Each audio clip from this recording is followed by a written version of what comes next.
and welcome to our Year 12 Information Night.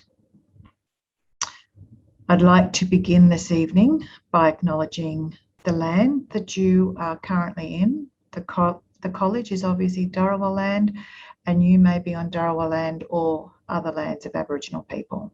I'd like to pay my respects to the elders of the lands on which we find ourselves, and pay my respects to elders past, present, and those who are emerging, and to Aboriginal people who are with us this evening. I'd like to begin the evening by saying the college prayer. So girls, you might like to join me, or you might like to just listen to the prayer. In the name of the Father, and the Son, and the Holy Spirit, amen. Loving God, you have called our community to be a light to the world. As we listen with the ear of our heart, may we be attentive to the gospel and courageous in our discipleship. With the power of your Spirit, help us to celebrate our giftedness, so that in all things you may be glorified. Through hospitality, justice, and peace, may we witness Christ's presence among us and leading us all to everlasting life. St. Patrick, pray for us. St. Benedict, pray for us. Well, welcome. We would really like to have been with you in the Mary Schill Centre to have this evening, but unfortunately that hasn't happened. However, things are improving and things are going to get better. So let's be grateful for the fact that we're moving out of this pandemic back to a more normal life. I'm just going to give a very brief introduction to this evening for our Year 12 girls, new Year 12 girls and parents, and then Dr. Bourne will be able to share some information, and then she and Mrs. Wright will be online to answer questions that you may have about moving into the Year 12 year. It's quite unlikely that our new Year 12 girls will have the same experiences of our current Year 12s or the Year 12s from last year. It's really been quite an unprecedented time having to navigate and negotiate a HSC year with a pandemic very much in the forefront. But I'm quite confident that we're moving forward now, and as our previous Premier and current Premier have said, we're learning to live with COVID in our environment. And so with that means that all the normal things that we used to have in schools and in our communities can start to come back and take shape and allow us to experience them to the full. So tonight is really important, girls, because you've done your preliminary course now and you're set and you have started your HSC course. So the end is very close, as Dr. Bourne will go through. It's very close, and you'll be surprised how quickly you get there. Do you know that you're going to be sitting the HSC in just over 12 months' time? In fact, for you, it could be 12 months' time exactly, but you'll be sitting it with around 67,000 other students across New South Wales. All of those people are going to be sitting and competing with you for their HSC, competing with you in terms of doing the best they can. So what does that mean for you as a girl, beautiful young woman here at St. Patrick's College in Campbelltown? It means that for you to get the best shot, to achieve the best you can, you need to give your best, you need to do the best, you need to apply your best. At the start of this year, and perhaps even last year, we talked about setting goals. Setting a goal that you're going to start working towards. Now, you would have set that at the start of this year, and you would have been encouraged to talk to other people and to share that goal with them. So I'm saying to you now, girls, to look back at that goal, a bit of a recount on how you've performed, how you've managed that goal, and decide if you're going to change it. Be fearless. Be fearless to ensure that you choose a goal that really is going to encourage you to be aspirational, to do the best you can. Tell others what your goal is. You might have a goal in terms of achieving at a particular level in one of your courses. It may be that you have a goal to get a 99 ATAR. Don't be coy about that. Just seize it with both hands and go for it. You know, the greatest tragedy is not that a person doesn't reach their goal. A far greater tragedy is that they do reach it because they actually were too afraid to aim high. They chose a goal that was a little bit mediocre just because they knew that way they should be able to get it. Extend yourself, girls. Don't sell yourself short. Do the best you can. This is your opportunity. You'll need to put quite a bit of work into it, but you've got loads of people around you to support you. You have the other girls in your classes, you have your teachers. We are all here to help you and enable you to achieve the best you can. So I'm hoping as you come to the end of this evening and you've listened to what's had to be said and you then have a chat maybe to a few of your teachers tomorrow, that you come away thinking, all right, this is what I'm going to work towards. Put it up in your room or in a place in the house that you see it regularly. Develop some goals and some strategies around how you're going to do that. Doesn't mean that you're going to do the hours of homework that's required each night. Doesn't mean that you're going to test yourself at the end of each week on all the concepts that you learnt in the course of the week. Doesn't mean that you're going to get a study group together, you know, like-minded friends together, and each of you are going to grill each other at the end of the week about what you learnt in that particular course. Have some strategies that are going to help you achieve that goal. No one's going to say to you, oh my gosh, that goal was a little bit high. Why did you do that? What we're going to say instead is, that's fantastic. Let us help you get there. Because at the end of the year, at the end of the time you finish the HSC, you want to be able to reflect on that, look back and say, yep, I worked really hard and I got the result. I got what I wanted and I put it 110%. So that's my recommendation to you tonight. Have a think about that. See what you can do. Bring people in to support you because we're here with you. So thank you for your attention this evening. I hope you find it really informative. And don't forget, even though we're online, we're still connected. We're still here at the college. You can contact us. You can pop in if you like. We're still here for you. Have a good evening, and I'll see you a bit later. Bye for now.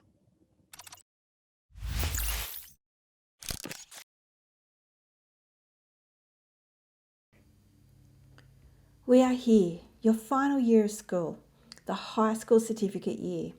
We come together tonight to acknowledge the good work so far and to unpack the HSC year ahead. Year 12 is a significant year that will require team effort, and we are here to support you every step of the way. My name is Dr. Bourne and I am the Assistant Principal Learning and Teaching. In the first part of our presentation, I will take you through the expectations for the HSC year.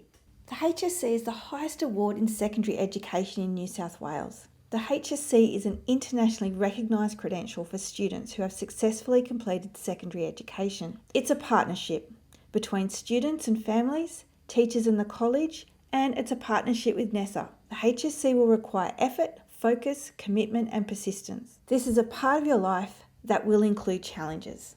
This year is something you are most likely to do once in your life. It will make you stronger and smarter. It will be a great learning experience. Year 12 is not an exam. The exam is just one part. We use the word journey a lot when speaking about Year 12, not just your 2022 journey, but the end of the journey that you began at St Patrick's as a Year 7 girl in 2017. I want to share a video with you. I know that you have seen this before. It's timely to watch it again now as you're about to commence Year 12, as a reminder that this year is so much more than an examination. Today's a really exciting day. It is our celebration of our graduation mass. And we're celebrating not only 6 years of high school, but 13 years of education, which is pretty amazing. I think St Pat's empowers students through the connections that they make through relationships, so through the incredible teachers that we have. The ongoing support, always helping us to strive to do our best. Through that we learn the new skills that we'll be able to use in the future. They give us lots of opportunities to build resilience and to work together as a team, and I think that's really important for moving on into the workforce and going on to uni. Consistently supportive staff and all of the opportunities that they give us. There's such a diverse range, so there's really something for everyone to get involved in. I love all the teachers. I think they're incredibly intelligent and very compassionate, kind, and have a real passion for what they do. Through the teachers, we really learn a lot about life skills and just general things. Like, they should prepare us for whatever life is going to throw at us.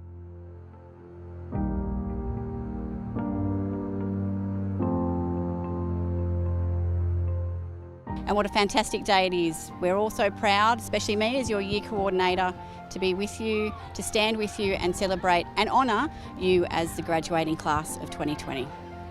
2020 has thrown us some definite curveballs, but you've been able to stand tall to face those challenges, and you've really formed yourselves, and your true character has come out in this time, and I'm so proud to see the young women that you've become, strong, resilient, independent and truly capable and contributing members of society.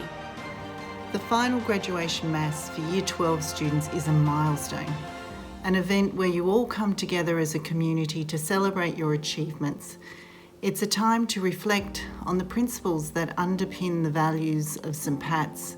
It's a time to say farewell to a group of bright and passionate young women, and a time where we as a community wish you the very best as you move on to the next stage of your lives and your educational journey. This day marks the conclusion of 13 years of education, up to 6 of which have been here at the college. You might recall coming in as an 11 or 12-year-old girl that you would be quite excited to be joining this St Patrick's community. Our work with you over those years has been to empower you to have a voice, to stand really tall and to be independent and, as we've heard a couple of times, fearless, and to celebrate the fact that you are a woman with much to give. My favourite thing about St Pat's is probably the friends that I've made throughout the 6 years that I've been here. I really love the community that we build, especially like since Year 7, the cohort that I grew up with is wonderful, the atmosphere. The teachers as well, they really help bring in that community and everything. I think I love the people the most. I think that's what I'll miss the most, the teachers, the students. It's such lovely people that make it such a safe environment.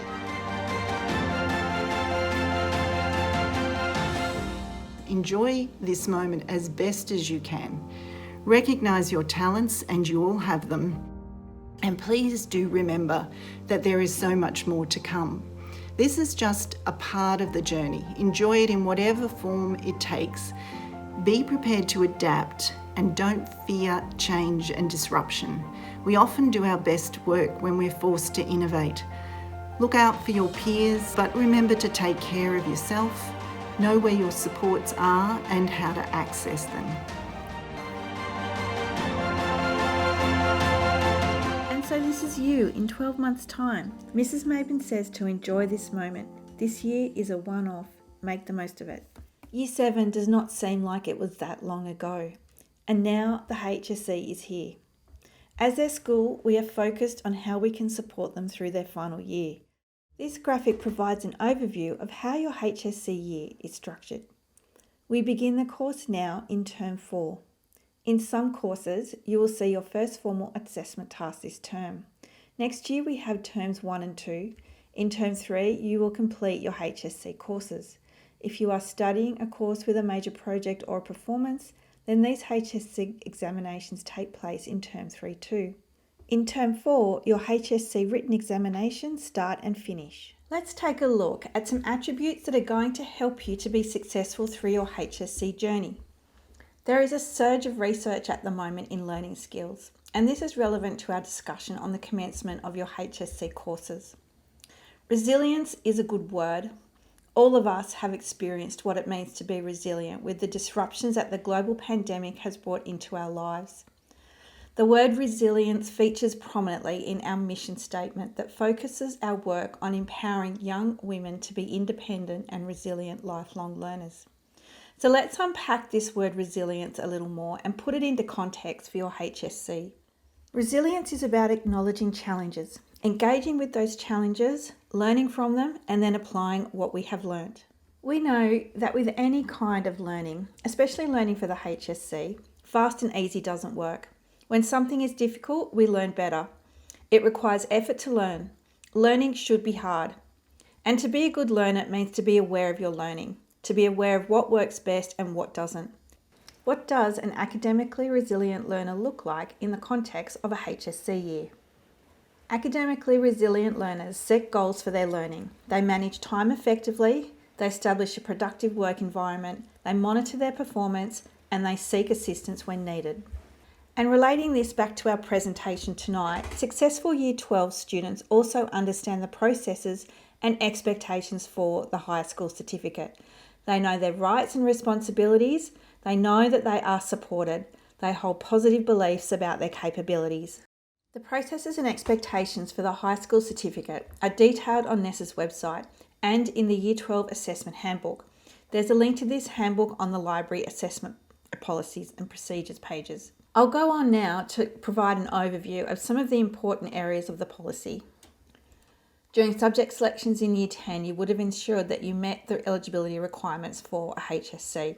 Let's check this off again now. To be eligible for your high school certificate credential, you must be studying at least 6 units of board developed courses, at least 2 units of a board developed course in English, at least 3 courses of 2-unit value or greater, and at least 4 subjects. If you're considering changing your program of study by picking up an extension course or dropping subjects, we must make sure that your program of study still meets these requirements. The Australian Tertiary Admission Rank is a number between 0 and 99.95 that indicates your position in the HSC relative to other New South Wales students. The ATAR is calculated by the University Admissions Centre or UAC and is used to determine entry to undergraduate study. It is based on the best 10 units of ATAR courses, including 2 units of English. Detailed information is available on UAC's website. However, the best information about tertiary pathways is available from our careers advisor, Mr. Williams. Jumping back to NESA requirements now, in addition to having enough units, to be eligible for the HSC requires students to follow the course, apply themselves with diligence and sustained effort to the set tasks and learning experiences, and they must have achieved some or all of the course outcomes. In other words, satisfactory completion of a course depends upon a student's attendance, level of effort and participation in class activities, and the completion and achievement in school-based assessment. The HSC course is made up of coursework that includes the internal school-based assessment program, as well as the HSC practical and written examinations. Your overall HSC mark is a 50-50 combination of your school-based assessment and HSC examination marks. The school-based assessment program is made up of the formal tasks that are set and marked by teachers. At the end of Term 3, they submit to NESA a mark out of 100 for 2-unit courses or a mark out of 50 for 1-unit courses for each student enrolled in their course. HSC examinations are set and marked by NESA. NESA uses the HSC examination mark to moderate the school-based assessment mark. The booklet has a link to a video produced by NESA that explains the moderation process in more detail. The final HSC mark is made up of 50% of your formal assessment tasks for each course, plus 50% from your HSC examinations. So let's talk a little bit about assessment or the school-based assessment program. Each HSC course has 3 or 4 formal assessment tasks. Usually, one of these tasks is the trial HSC examination in Term 3. Each assessment schedule includes information about the task type. In this case, Task 1 is a model, Task 2 is a depth study, which is a project, and Task 3 is an examination. The assessment schedule includes information about the due date, which is useful for your planning, and each task targets particular course outcomes. Outcomes are statements that describe what students should be able to do upon successful completion of a HSC course. The college is required to plan for formal assessment of a range of course outcomes. The assessment schedule lists the course outcome codes, and the syllabus document, available on NESA's website, lists each outcome. You should also see the outcomes on each task notification. Each task's weighting is also included. In this case, Task 1 is worth 30% of the final biology assessment mark that is submitted to NESA. For each task, an assessment task notification is issued at least 2 weeks before the due date. This document explains what is expected for each task. It lists the syllabus outcomes and explains how the task should be submitted. The school-based assessment mark is used to calculate the student's rank order in the course. The rank order is an important part of NESA's moderation process. You will remember that we outlined the satisfactory course completion criteria earlier. The HSC is an important credential for accessing post-school training and other career opportunities. To maintain the integrity of the system, NESA has put in place for all schools strict guidelines regarding students' satisfactory completion of courses. In instances where students have not been able to demonstrate satisfactory completion of a Year 12 course, they are at risk of receiving an end determination, a non-completion of course requirements. If students are in danger of not completing a course, the college will give students and their parents a written warning in time for them to meet course requirements. This is called an N award warning, and it officially warns parents that their daughter is at risk of receiving an N award. If a student does not successfully complete a course, then they will not be eligible for a result in that course and they may not receive their HSC.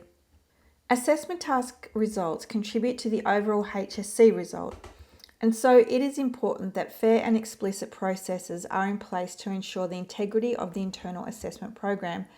And the Year 12 handbook includes details about our Year 12 assessment policy. I will outline some of these expectations here. Assessment tasks must be submitted before or by the due date and time. If a task is submitted late or if a student is absent and no exceptional circumstances exist, then a penalty for late assignments will be calculated at 25% deduction for each day late. Every effort should be made to come to school on the day of an assessment. Be present the day before a task and during the day leading up to the task. Students who are absent on the day of the task or the day before a task or the morning of a task must follow the illness and misadventure process. Illness and misadventure appeals must relate to illness or misadventure suffered immediately before or during the assessment task or written examination. In the case of an illness, diagnosed medical condition, or a misadventure beyond the student's control that has affected performance or attendance, supporting evidence must be provided. In both cases, students must submit a statement outlining the impact on performance or attendance. In addition, supporting documentation or evidence is required to support the statement. In the case of an illness, this documentation is completed by a medical professional. Copies of these forms are available in the booklet and on the college website. I have presented an overview of the HSC eligibility requirements and an overview of the school-based assessment program, policies and procedures for our 2022 HSC students. It is an expectation that students and families will familiarise themselves with the detail in the assessment policy. Should you have any questions or concerns, don't hesitate to contact the college or a member of the academic care team to seek clarification. There are many resources created by NESA and other organisations to support you. Our pastoral program will unpack wellbeing during the HSC in more detail. For now, know that there are a team of people looking after you this year. As well as your teachers and parents, we have your year coordinator, the Year 12 pastoral team, subject coordinators, our careers advisor, learning enhancement coordinator, our librarian and our assistant principals. Once again, thank you very much for joining us tonight. We've unpacked quite a lot of information. There's a Zoom session available right now. Head back to the remote learning website. Click on the Zoom link where the leadership team are waiting to answer any questions that you may have.